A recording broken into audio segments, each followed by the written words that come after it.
Hi guys, welcome.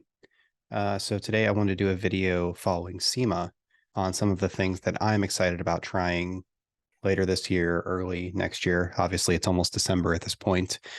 So I watched a bunch of SEMA coverage. I didn't get to attend this year, but I saw a number of things in people's videos that I'm interested in trying out. I'm looking for some feedback on things that you guys would be interested in as far as content goes. Um, so I'm going to share my screen here and show you some of the things that I'm interested in checking out. So first off, these are Buff and Shine's new, what they call their EdgeGuard pads. They have these in a 5-inch only. They do not have a 3-inch as far as I know. They make them in different hardnesses, medium cuts, heavy polishing, finishing, etc. What's special about these pads is they have this lip all the way around them that is supposed to make them center on the 5-inch polisher a little bit better. And then they have this rounded edge with this protection that is supposed to allow you to get into corners a little bit better without having to worry about your backing plate hitting a panel or a piece of the car. So I'm interested in trying these out, seeing how they are. I've used Buff and Shine pads before. I've had reasonable results with them. These just looked interesting to me. There's something new, of course. All right, next, a couple products from P&S. One of them is Defender. Defender is supposed to be a similar product to Bead Maker. I always liked Bead Maker. I switched to Obsessed Garage Drying Aid because Bead Maker was it attracts a lot of dust, and I had some streaking issues on my black Mercedes when I had it. Now I don't own a black car anymore. I like the slickness of Bead Maker. I thought it was a good product. I'd be interested in trying this and seeing how it is. It does appear to be like white, the pink Bead Maker or orange Bead Maker, whatever it was. That used to kind of stain the bottles and everything that it was in. So that made me wonder what it was leaving behind on the vehicle. Another P&S product is Inspiration Radiance, which is a coating maintenance wash. I'm going to dig into coating maintenance washes a little bit next year. This is one of them. There's also one from Koch Chemie that I'm interested in trying. And there's one from Carpro Reset that I'm interested in trying. And I also have Geon Bathe. So I'm going to try a couple different ones that are, for coatings and see how they do with maintaining the hydrophobic properties of the coatings and not beating them up over time. I actually already have this one, Koch Chemie GFX. I haven't tried it yet, but this is the Gentle Snow Foam Christmas Edition. So I bought this from Obsessed Garage. It smells like, it actually smells a lot like this leather and pine scent. But it's it's Christmas in a bottle. It smells really good. I'm interested in trying that out and seeing how it is. I assume it's going to be just like GSF, but you never know. So I picked up 2 of these 1-liter bottles to test out.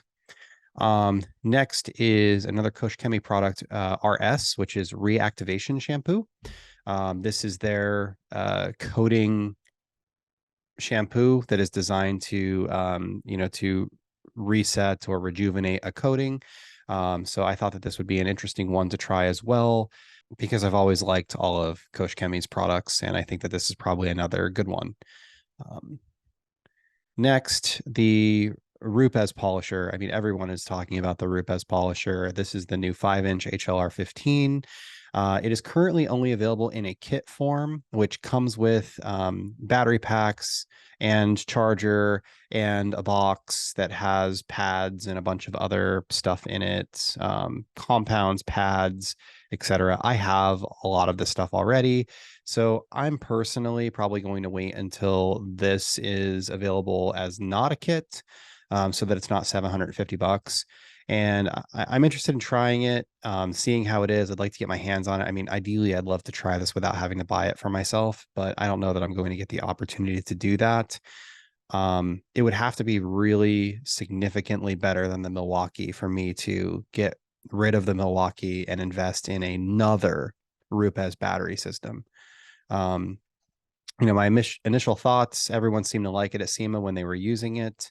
But I don't understand why, when Rupes already has an 18-volt battery for the HLR75, they went with a different model of battery for this one and a different form factor. It's like, why do we need multiple battery kits? And this is a 18 volt 2.5 amp hour. I realize that this is an 18 volt 5 amp hour. And maybe that's why, but it's like it just seems like they should be able to have the same form factor, the same attachment style. I shouldn't need to have two different batteries and two different chargers for two different polishers from the same company that are both 18 volts. So I feel that's a miss there, but maybe I'm wrong and this thing is awesome and it's just worth it. So I'm interested in testing it out. Next is this. This is called the Ren Stand. So this is the Ren Stand jack stand. I'm using the AGM jack rod stand currently. I like that quite a bit. This solves the same problem. So the idea here is when you are jacking up a car, and you have your floor jack underneath it and you're pumping it up, it is difficult to get the car off of the jack stand, or to get the car off of the jack and to put the jack stand underneath it, especially like on BMWs, Mercedes, certain cars that just have a small square section where you put the jack. So what you do instead with this is you put this jack stand on top of your jack, you jack this up, and then when you get the car in a position, you put these legs on so that you can drop your jack out from underneath the stand. So this looks interesting. They have a couple different models. This one's like a pinch weld. So NES makes these. They are a thread repair kit. So these two are internal thread repair kits. So if you're trying to repair a thread that's inside something that is threaded like a nut, and then this one here is for an external thread repair kit. So that works on the outside of a bolt. It's rare that I need something like that, but it's an invaluable tool when you do need it. This kit's $200. I might try just getting the external thread repair toolkit first and adding these others later. But I do like the completeness of the kit. This allows you to have a pretty wide range of repair options. So interested in testing it out. I've never used them before. I believe this was on the Obsessed Garage video. Matt was talking to the Anglo-American Tools and they were showing him this. It just looked really interesting to me because it's a universal kit that doesn't require you to have a whole bunch of different, taps and dies to fix a threading issue. I found this really interesting. So this is an adjustable wrench from Iriga. And this adjustable wrench, what's special about it, it has this pawl or whatever you want to call it on the left where my pointer is, that comes all the way out and you can flip it over. So it's designed to be both an adjustable wrench and a pipe wrench, which seems really cool. It's got teeth on it and it can, replace a pipe wrench as well with these teeth. I would likely get two of the 12-inch size. They're about $50. It's like $40 for the unit, $10 for shipping. eBay seems to be the cheapest place to buy them right now. Maybe there's somewhere else that has them. I have a single adjustable wrench right now. I did my wrench drawer and tool grid in a different video, and I felt that this would be a good way to kind of finish that off for some of the larger things that you might deal with. They make these in a couple different sizes. I remember seeing a 6-inch, a 12-inch, and some other sizes on their website. This is an interesting thing. So this is something called the Footmaster swivel plate. It's a leveling caster for a toolbox. So on my toolboxes, I have Harbor Freight toolboxes that I created a workbench out of. And the way that I did that was I bought a single threaded foot from McMaster Carr. I removed the casters that were on there and I threaded the foot into the threaded holes where the caster was.